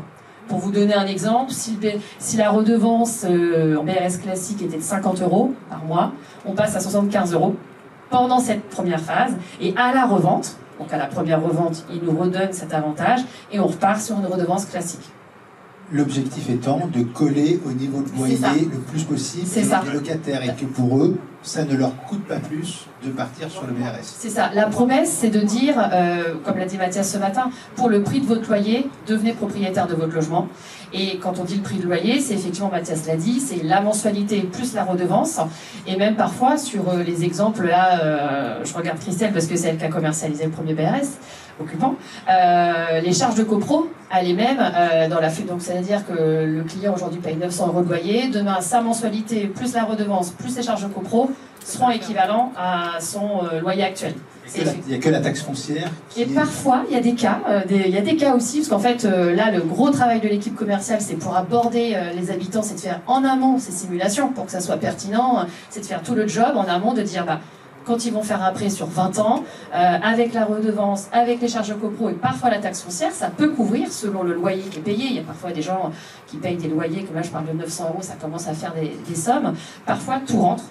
Donc voilà, mais on se dit même s'il y a l'effort du fonds de la taxe foncière à faire, plutôt que de payer un loyer à fond perdu, tous les avantages qu'on connaît, voilà, ils capitalisent, ils sont chez eux, la sécurité, je ne vais pas vous faire tous les arguments parce que vous les connaissez, mais c'était, donc on est en phase expérimentale, là pour le moment on l'a testé sur un petit vivier de 300 logements, donc les démarches sont en cours, et on se dit, donc on a signé ce premier BRS occupant, un deuxième est en phase d'être signé, et on se dit, on verra bien, on en a posé la question hier, vous espérez en faire combien? Je ne sais pas, si on en fait 2, 10, 15, 20, je me dis ce sera toujours, même si c'est 2, même si c'est 10, je suis peut-être très optimiste, mais je me dis ce sera au moins des habitants qui auront accédé à la propriété et qui sans ça ne l'auraient peut-être pas fait ou pas pu le faire. Voilà. Merci pour cette explication très claire. Juste un petit point de commercialisation sur l'intervention précédente. Ce qui est intéressant de voir, c'est à quel point les accédants s'approprient cette commercialisation. À quel moment le constate-t-on? C'est au moment des reventes. Parce qu'on a déjà fait des reventes de BRS.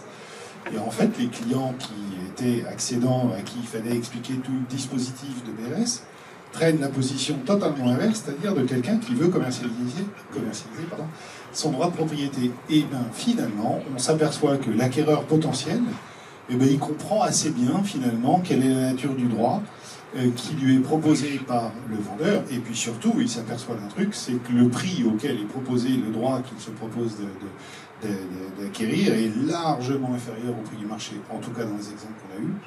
Et ça match vraiment super bien. Et en fait, le client à qui on a dissipé un nouveau mode d'accession à la propriété, lui, il en a fait son affaire tout de suite, et puis au bout de 3, 4, 5 ans, il revend, tout se passe bien. Est-ce qu'il y a d'autres questions, remarques? Oui.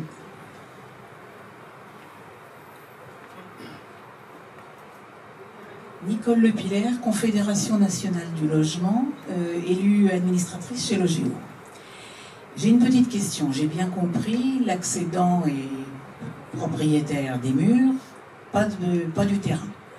Celui-ci veut agrandir sa maison, veut faire une véranda, mettre une terrasse, modifier le terrain. Est-ce que tout ça c'est défini dans la signature au moment de l'accession à la propriété? Je pense que je vais répondre. C'est une excellente question, chère madame. Je vous remercie de la poser. Vous avez été prévenue de cette question ou elle est totalement naturelle? C'est parfait. C'est vraiment une excellente question. La réponse est dans le contrat. Donc c'est prévu. Alors après, tout dépend du contrat. Le DRS, les textes sont finalement pas très importants. Ils laissent une grande latitude en fait aux OFS de déterminer tel ou tel sujet, dont celui de la valorisation des travaux dans le calcul du prix de revente. L'OGEO a pris le parti de finalement faire en sorte que le bien ne soit pas un bien acheté dans lequel on fait plein de travaux qu'on arrivera à valoriser. Si c'est le souhait du client, les commerciaux savent qu'il faut orienter vers un autre mode d'accession à la propriété qui est plutôt la vente HLM, dans lequel, quand on est propriétaire de chez soi, on met une véranda, j'allais dire dans son jardin, on va coller à sa maison, on est propriétaire de sa véranda, on arrive à la valoriser, on n'est pas contraint par un prix de revente. Là, on est totalement contraint. Et la contrainte choisie par l'OGEO est que le montant des travaux ne peut pas excéder plus de 15% du prix de revente. D'accord? Donc, on limite finalement ces travaux.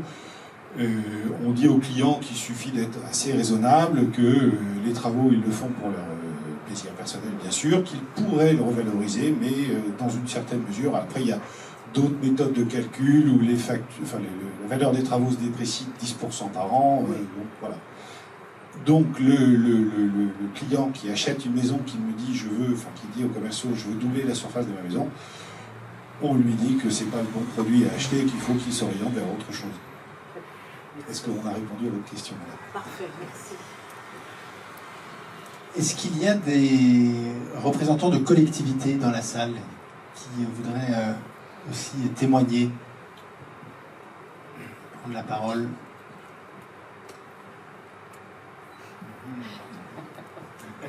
Où sont-ils? Non, sinon d'autres questions, remarques? Oui. Je vais couper parce que tu viens de dire. Non, je complète parce qu'effectivement l'importance par rapport à votre question, c'est effectivement de vendre du patrimoine quand on est aussi dans l'ancien, en bon état. Parce qu'effectivement, on pourrait se poser la question de dire c'est pas grave, on va le vendre, ils vont faire les travaux. En BRS, on est encore plus vigilant à cela, puisque effectivement, comme tu le disais Gilles, l'idée c'est pas de dire c'est pas grave, refaites le logement, on verra à la revente. Comme les prix de revente sont encadrés, notamment par rapport aux travaux, c'est vraiment important de vendre des logements. Alors qu'il y ait du papier peint à refaire, c'est pas grave. Mais quand on vend de l'individuel surtout, c'est plutôt la question se pose beaucoup en individuel, c'est d'avoir effectivement des logements en bon état. Il ne s'agit pas de dire vous avez la toiture à refaire, un ravalement, etc. Donc ça c'est important.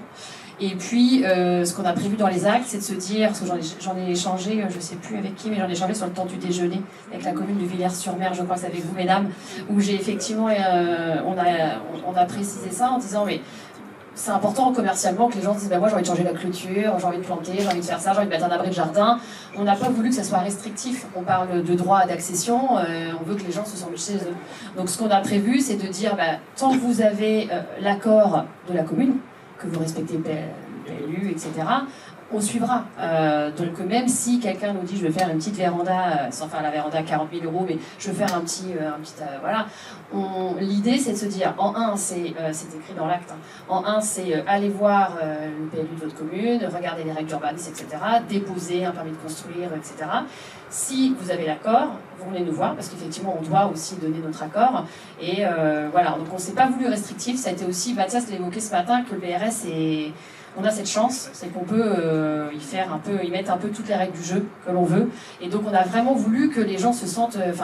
c'est de la propriété, quoi. Donc pour nous, c'est très important de dire... vous êtes, encore une fois, il ne s'agit pas de leur mentir, mais vous êtes propriétaire d'un droit réel, comme tu le dis, Florence, et donc vous êtes aussi chez vous, quoi. On ne veut pas restreindre les travaux ou autre chose, quoi. Et du coup, je voulais compléter ce que tu viens de me faire la transition. C'est un réel droit de propriété. Et un droit de propriété, donc on peut le vendre, on peut le transmettre à ses héritiers. On en a parlé en fin de matinée tout à l'heure. Marie-Hélène, en effet, était intervenue au congrès de Strasbourg. Et on peut aussi divorcer. On a le cas, on s'est fait des nœuds au cerveau.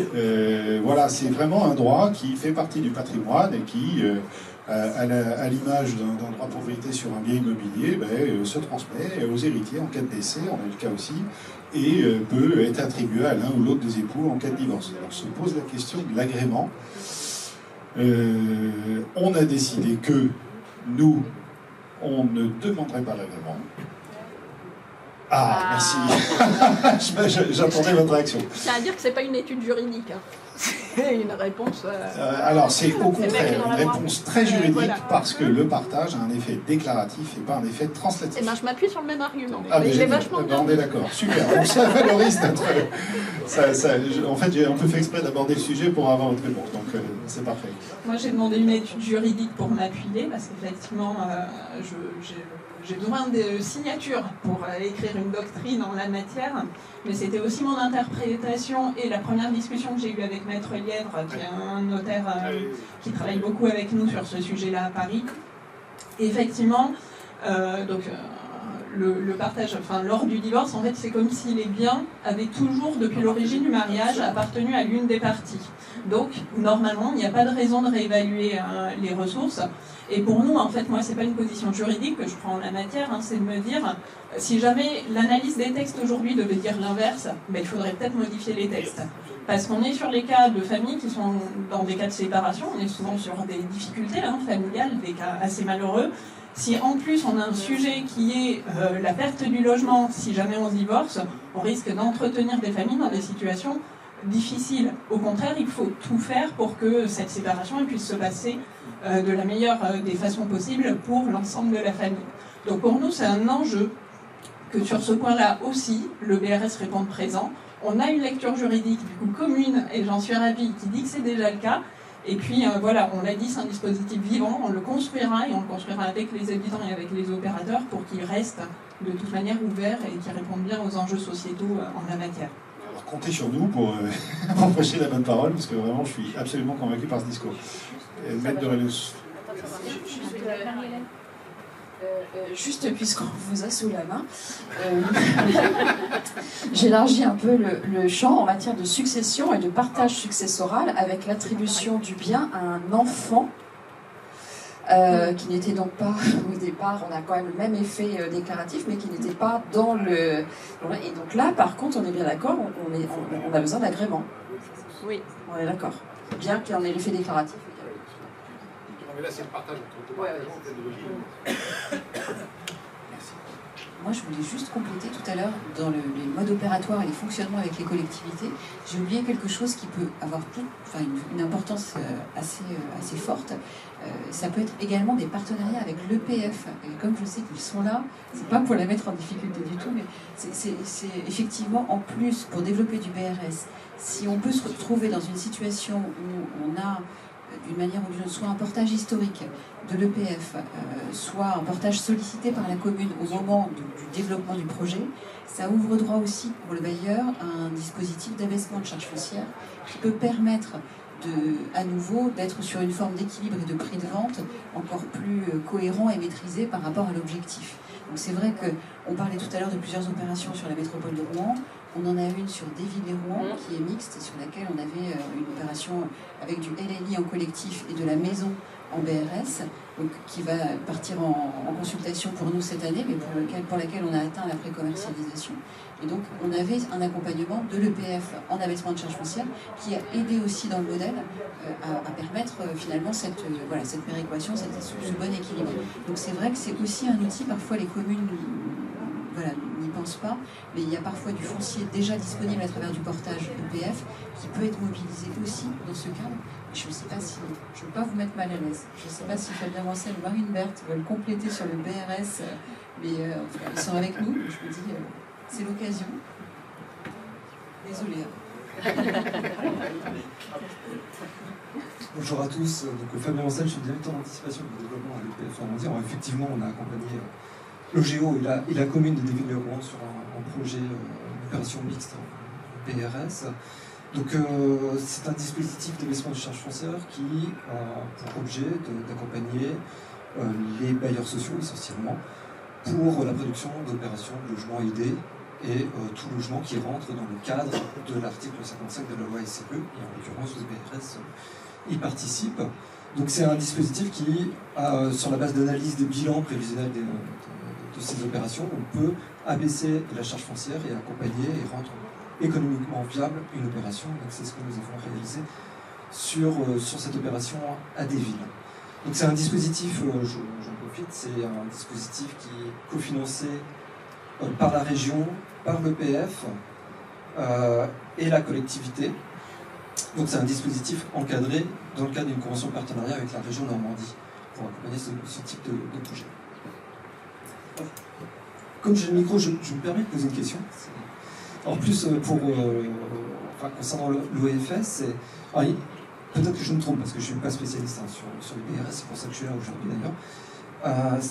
Il me semblait qu'il y avait aussi le risque d'une garantie de rachat de la part de l'OFS en cas en cas d'impossibilité lors de la mise en vente d'un logement en BRS et l'impossibilité de revendre le bien et une obligation de rachat, je me trompe peut-être. Alors oui, en cas de défaut d'agrément, le code de construction 255-13, je crois, organise cette garantie de rachat par l'OFS. Mais on l'a assez bien contourné, cette obligation de rachat, par l'engagement qu'a l'accédant de proposer à l'agrément de l'OFS un candidat qui remplit les critères d'agrément. Les critères d'agrément, ils sont tout à fait objectifs, ils ne sont pas du tout subjectifs. C'est ressources, habitation principale et le prix. Et dès lors que ces trois critères sont remplis, il ne peut pas y avoir de refus d'agrément. Donc en fait, on a complètement dérisqué cette garantie de rachat par l'engagement qu'a l'accédant de proposer un candidat acquéreur qui remplit les conditions d'agrément. Donc il n'y a pas de garantie de rachat finalement. On l'a contourné. Et Cécile Lagman, avec qui j'étais intervenu à Nantes, avait trouvé cette méthode assez maligne. Oui, je veux bien, éventuellement. Oui, effectivement, ce qui est prévu, c'est une indemnisation par l'OFS. Dans ces cas-là, uniquement, en gros, si le ménage propose un ménage mais qui ne serait pas éligible, mais en fait il faudrait que ça soit de bonne foi parce que dès qu'on est de mauvaise foi on est de toute manière en dehors de l'application du contrat. Par contre, en tant qu'organisme HLM, dès lors qu'on développe du bail réel solidaire, et là ça s'adresse vraiment qu'à la production qui est faite par les organismes HLM et pas par la promotion privée par exemple, nous, professionnellement, dans le secteur HLM, on prend un engagement de garantie de rachat qui, pour le coup, sécurise le premier accédant, celui qui a acheté auprès de l'organisme HLM, et le garantit pendant 15 ans, mais en cas d'accident de la vie, voilà, c'est pas sur simple demande. Toutefois, dans les cas, enfin voilà, l'accident de la vie, il y a du divorce, il y a de la séparation, il y a de la mutation professionnelle, tous les cas en fait qui légitimement donnent droit à avoir besoin d'un déménagement rapide et potentiellement d'une perte, ou enfin, en tout cas voilà, on a l'activation de la garantie de rachat qui est possible. Ça fait partie des éléments d'ailleurs qui permettent aussi aux organismes HLM de proposer un BRS qui soit un peu différent que celui que propose la promotion privée dans ses ventes, dans le suivi commercial. Il y a aussi un accompagnement après l'achat auprès des ménages. Et du coup, Céline me rappelait à juste titre qu'on a une théorie pratique. Un cas de demande de rachat, dans le cadre d'une garantie de rachat, suite au décès très soudain d'une jeune personne qui a un enfant, 40 d'années, c'est ça, 40 ans, un enfant de 3 ans. Et le représentant légal de l'enfant qui est mineur, du coup, voilà, il ne veut pas s'embêter, etc. Donc il demande le rachat et on met en œuvre cette garantie de rachat. Voilà. Oui, tout à fait. Nous, dans les travaux qu'on avait menés au tout début du BRS, donc ça fait maintenant presque une dizaine d'années, c'était une piste de travail qui intéressait beaucoup, notamment les structures qui travaillent sur le senior. Enfin, moi, j'avais travaillé avec la Croix-Rouge sur cette hypothèse, de se dire finalement le BRS, ça va parler aux personnes âgées qui vont se dire, on parlait tout à l'heure de la difficulté de faire hériter directement son enfant du bien lui-même, mais en fait, il est sécurisé de bénéficier d'un fonds. Et la Croix-Rouge avait pensé au début, je crois qu'ils ne sont pas allés au bout de leur expérimentation, mais ils avaient pensé développer un bail réel solidaire qui sécurise les héritiers en leur disant « vous n'aurez jamais à vous tracasser de l'héritage de mamie, c'est l'OFS qui rachètera ». Donc ils avaient fait des clauses particulières pour leur OFS pour cibler ce public-là et de dire vous aurez peut-être un peu moins d'argent que ce que vous feriez si vous vous embêtiez à le vendre par vous-même, mais pour 10% du prix, vous êtes sûr d'avoir la somme en moins de 6 mois et de régler l'héritage. Et ils estimaient que par rapport à leur population bénéficiaire de ménages quand même relativement modestes, etc., c'était un argument beaucoup plus parlant de dire vous simplifiez la vie de vos héritiers que de dire ils pourront vivre dans le logement qui de toute manière est adapté senior, avec la douche sans ressaut, etc., qui ne sont pas la demande des enfants ou des petits-enfants de la personne.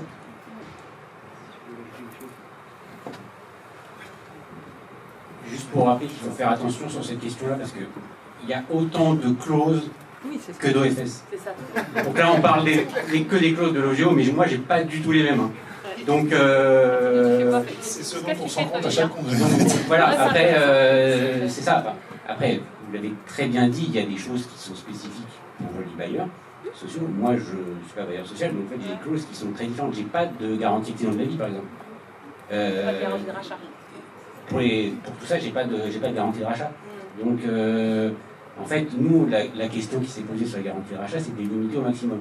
Parce qu'en fait, nous, on travaille avec une trésorerie et un fonctionnement qui est très léger. Donc, en fait, on n'a vraiment pas vocation à racheter. Après, d'ailleurs, c'est la collectivité qui porte, si on rachète. Mais juste pour rappeler, le propos, c'est plutôt de dire qu'il peut y avoir de tout et de n'importe quoi. Sur le pourcentage de rachat, sur les conditions, sur en fait... parce que là, vous parlez de l'OGO. Je ne sais pas le même fait que vous, donc il peut y avoir de tout. Donc voilà, c'est juste pour rappeler ça. Oui. Et j'ajouterais même une petite précision, c'est de bonnes pratiques et la quasi-totalité des OFS rachètent à un prix inférieur au prix de revente pour le ménage. Le but, c'est que le ménage soit responsable, assure sa revente, mais lorsqu'il y a une garantie de rachat qui est appliquée, qu'il ait une soupape de sécurité. Et donc tout l'enjeu est après de fixer les bonnes valeurs, la bonne décote et le bon pourcentage pour que le dispositif soit sécurisant et soit incitatif et constitue toujours une vraie propriété, une responsabilisation de l'habitant dans son logement. Moi je voulais rebondir sur la question qui avait été posée à l'EPF aussi et puis ouvrir aussi un peu de manière plus générale parce qu'on a parlé de cette question de comment la collectivité peut soutenir un projet en BRS. On a parlé de la garantie qui vient apporter en fait. Ça vient baisser la redevance parce que la charge foncière elle est transformée en un montant plus faible en finançant sur plus longtemps. Mais dans les pouvoirs des collectivités locales aussi, il y a beaucoup interventions, la régulation sur le foncier. Il en a parlé, effectivement, David Rothman en a parlé du PLU. Nous, un dispositif qu'on aime beaucoup, c'est les servitudes de mixité sociale, parce que ça permet d'intervenir dans la discussion avec le promoteur en amont de l'arrivée du promoteur sur le terrain. C'est ce qu'il disait dans la fixation du foncier. Quand on sait que 30% du programme devra être par exemple dédié à du logement social, l'organisme de logement social qui arrive dans la négociation, il sait que quelle que soit la personne qui va remporter le terrain, devra venir avec lui et venir négocier avec lui des prix. Et donc cette question de la servitude de mixité sociale, on l'a étudiée. Alors ça fera peut-être plaisir à Rouen, mais on ne peut pas directement appliquer une servitude de mixité sociale de logement social pour du BRS. Voilà, il faut que ça soit prévu dans les textes du PLU, et souvent ils ont été écrits antérieurement, donc c'est pas prévu. Mais on peut en rajouter une spécifique si on le souhaite. Et c'est ce que font un certain nombre d'élus dans les zones tendues, c'est-à-dire que quand il y avait des servitudes de mixité sociale, logement social, ils ont rajouté une autre servitude spécifique pour le BRS, ça fonctionne. Au Pays Basque, pour vous donner une idée des volumes, ça concerne que les terrains qui ont une certaine superficie, mais 40% est en servitude sur chaque terrain, 40% doit être en servitude de mixité sociale pour le logement social et 20% en BRS. Ça veut dire que 40% de la programmation du promoteur, avant qu'il arrive pour négocier le terrain, il sait qu'elle est encadrée. Et comme en plus les collectivités territoriales ont fixé des chartes pour les prix d'acquisition du foncier, en fait ils n'octroient la garantie que si le prix ne dépasse pas ce montant-là. Ça permet vraiment aux opérateurs de se positionner sur des questions de qualité, des questions de logement, mais pas sur des questions de coût de foncier. Et en fait ça répond un peu aussi à la question posée David Rothman dans son livre, comment on fait sans les promoteurs. C'est pas faire sans les promoteurs, c'est se faire sans donner le pouvoir foncier aux promoteurs. Et ces solutions-là, nous on y croit beaucoup, et ça m'intéresserait vraiment d'avoir les retours des élus de vos territoires, des collectivités locales, si vous connaissez ces dispositifs, si vous les avez mis en œuvre, et si vous envisageriez de les déployer aussi en BRS dans le secteur. Sachant que c'est gratuit, ça a le même coût qu'une garantie de prêt gagnant, donc c'est attractif.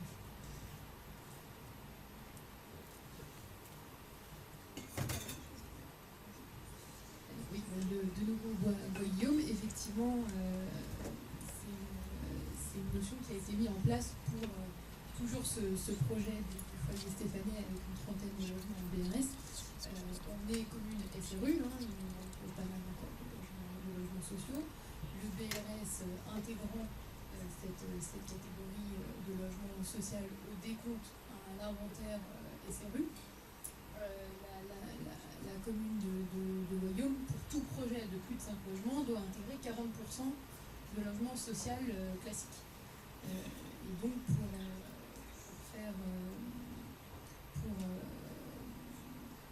pouvoir permettre cette opération de BRS sur cette opération spécifique, une modification du PLU a été sollicitée auprès de la métropole pour inclure, alors c'est vraiment spécifique à cette opération sur ce secteur-là, et donc cette opération s'est faite avec 30% de logements locatifs social et 10% de BRS. Mais effectivement, sans cette disposition-là, ça aurait été compliqué. L'opération n'aurait pas vu le jour sous cette forme-là.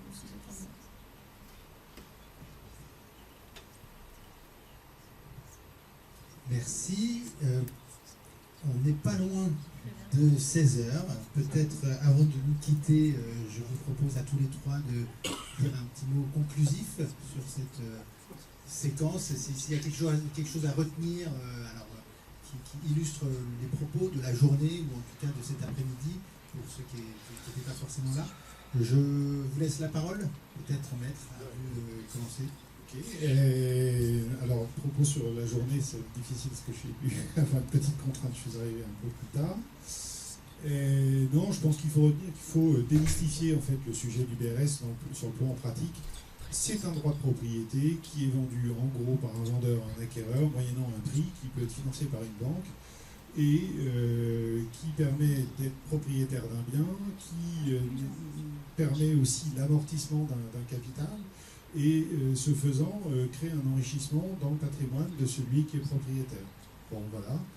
Alors oui, on est encadré sur le prix de revente, mais la contrepartie de ça, c'est que le ticket d'entrée est quand même beaucoup plus raisonnable que... je suis d'accord avec toi, il dit que la bonne référence, c'est, je pense, pas le prix du logement neuf, mais le prix du logement ancien, parce que c'est le vrai prix. Je suis d'accord avec toi. Et donc voilà, donc démystifions le sujet du BRS et ça va marcher tout seul.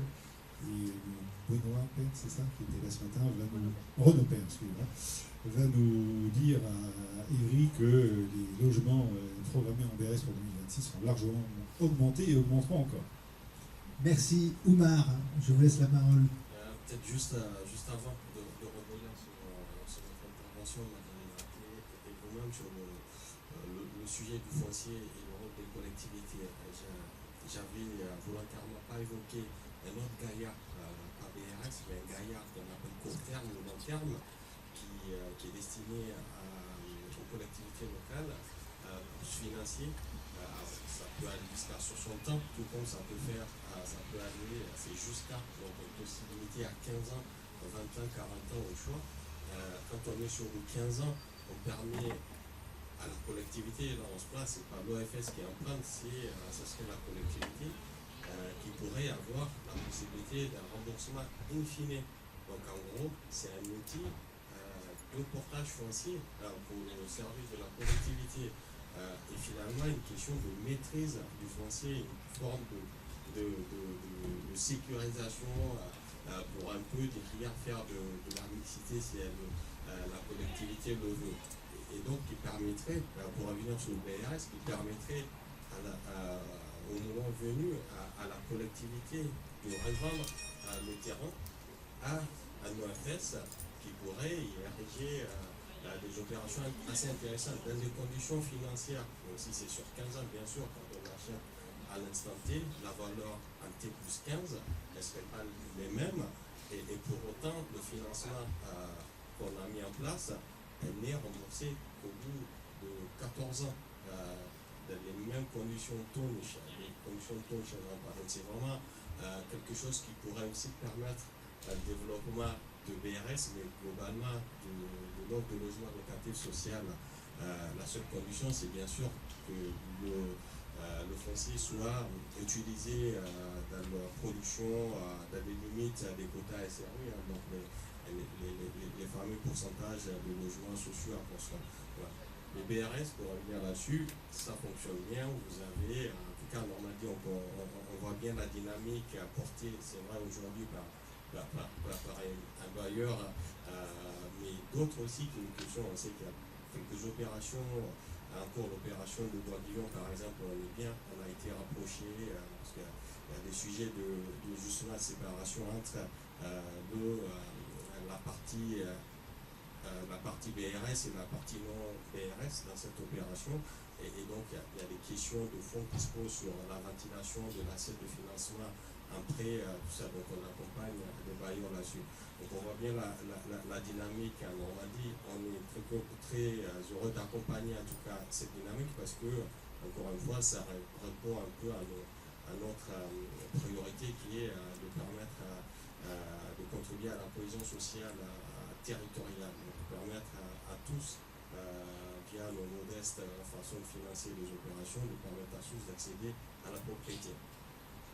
Merci beaucoup, Monsieur le maire. Alors, merci pour cette séance Labo Atelier. Moi, j'apprécie beaucoup. Je pense que ça appelle, comme le disait ce matin Mathias, je ne sais pas sous quelle forme, sous quel parrainage, mais de se revoir avec les différents acteurs, de reprendre peut-être en benchmark aussi l'opération de Bois-Guillaume et de faire un peu une courbe d'apprentissage d'amélioration permanente sur la production de BRS. Je pense que l'USH d'ailleurs serait partie prenante parce qu'elle trouve que sur le territoire normand c'est pas assez dynamique.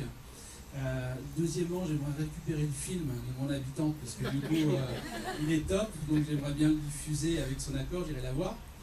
Et troisièmement, d'accord pour prendre avec vous tous un bâton de pèlerin pour communiquer en amont, sans même qu'il y ait un programme à vendre, mais pour faire connaître en fait ce qui doit changer de nom, c'est-à-dire le BRS qui n'est pas le bon nom commercial.